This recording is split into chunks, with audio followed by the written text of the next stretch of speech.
What up, what up, what up, world? It's your boy J Star, man. Finally back again, man. It's been hard, man, doing this, on the go, man. It's been picking up a lot of work with my acting career and stuff like that lately, man. As it's getting later in in the year, man, stuff has just been popping up for next year and things like that.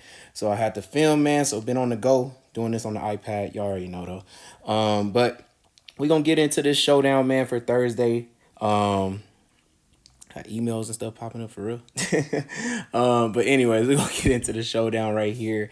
This was supposed to be a really good showdown. If Stafford and everybody was all healthy for the Rams and stuff like that. I'm sure that's when they put together this schedule. They knew this was gonna be a good one, but now it kind of sucks. like, um, both of these teams though, just is the reason why I say that it was supposed to be like a shootout is because both of these teams completion percent is so high that they give up. So the quarterbacks were supposed to have like a field day, you know what I'm saying? Like just the greatest day ever throwing the ball. But let's just go over the how I always do this defensive schemes and then each fantasy points for each position. So we got both of these teams playing a 3-4 defense. And then at quarterback, it looks like the Raiders are giving up 22 fantasy points. It looks like the Rams are giving up 17 fantasy points. At running back, the Raiders are giving up 27 fantasy points. The Rams is giving up 20 fantasy points. Wide receiver, the Raiders are giving up 34.6 and the Rams are giving up 38.7. At tight end, we're getting Raiders are giving up 14 points and the Rams is giving up about 12 points to tight end. Defenses, it looks like, let me see, wait. I think the Rams is giving up about 10 points to defenses right now or something like that. And then the Raiders are giving up 5. Kickers, the Raiders are giving up like 8 and the Rams is giving up 9.3. Okay, so yeah, so after going over all those notes, I mean, both of these 3-4 defenses. So when you play a 3-4 defense, you kind of want to pass the ball and attack the middle of the field to try to back up the linebackers who I want to say they play kind of close to stop the run and to stop the run gaps and stuff, which is why I want to say at least the Rams for sure are a pretty good defense against the run. The Raiders been giving up points to the running back for sure. I believe before last week's game, they had given up a touchdown. I believe want to say since they played Kamara. So since they played the Saints, that was like I want to say. Well, let's see how many weeks ago that was. Right here we got the Saints. So right here, so since the Saints, it was like the Saints right here. Running back scored a touchdown. Got like three touchdowns I think for Kamara, and then for ETN we had about 2 touchdowns. Jonathan Taylor was 2 touchdowns. Latavius Murray was 1 touchdown. And so every game they had given up a touchdown to the running back, except for Seattle, but not ETN, but Kenneth Walker got hurt in that game. So it's the only reason why I kind of feel like he probably didn't score in that game. And oh my bad, no, Kenneth Walker did score. My bad, my bad. I believe he scored maybe 2 touchdowns too. He didn't get hurt. I forgot he got hurt the week before. I missed this one right here with the Eckler was the first running back, which is surprising that it would be Eckler to not score a touchdown. So yeah, before that, like I said, they was giving up a touchdown every game to running back. So speaking of, let's see, who will we think on the Raiders side? Then we already know definitely Devontae Adams will be a good captain.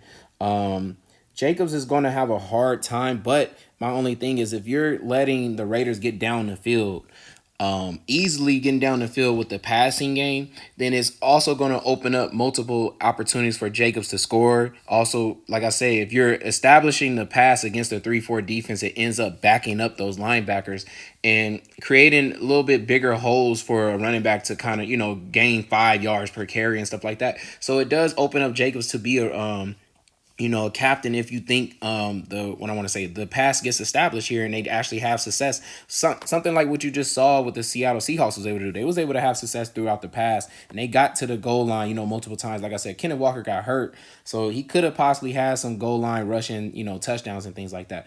But instead he got hurt, so they just left the run behind kind of. I would say Hollins is in play, but as well as Carr would be in play too at captain. And if we was looking at, just what I want to say, flex options here, I would take Carr out of there for now.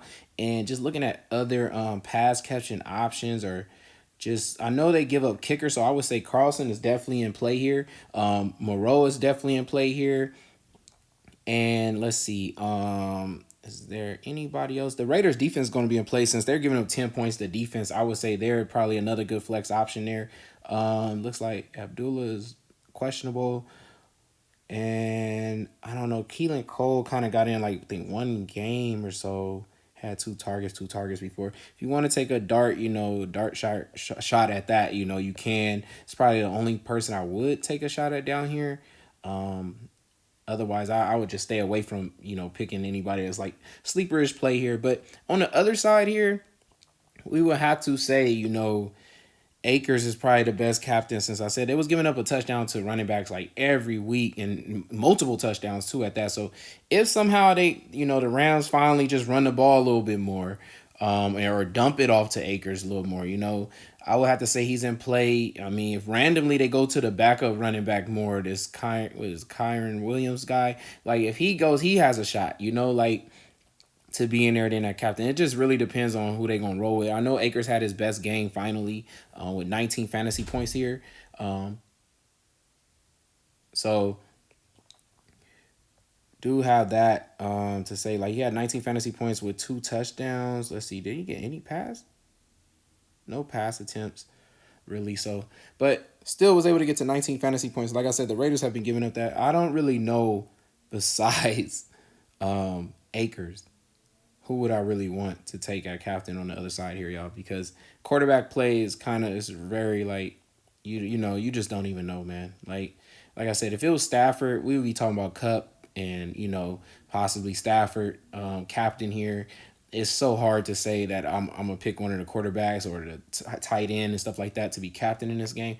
I'm just really trying to think like who else I think can succeed.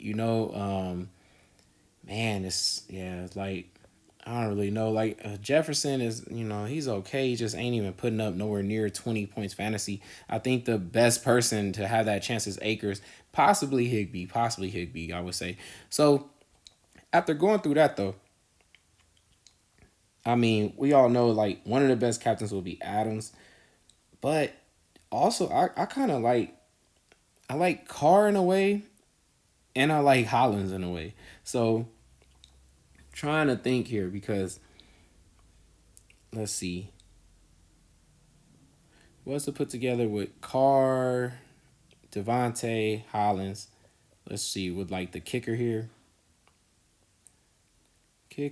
And then I'm thinking I would love to have Akers here and the Powell. So this is what I got, man. I think this is probably pretty nice, man. Like I said, I don't mind taking Hollins too as well at captain. But that's it, man, for the showdown, man. I hope y'all enjoyed that. It's your boy J Star, and I'm out, y'all. Peace.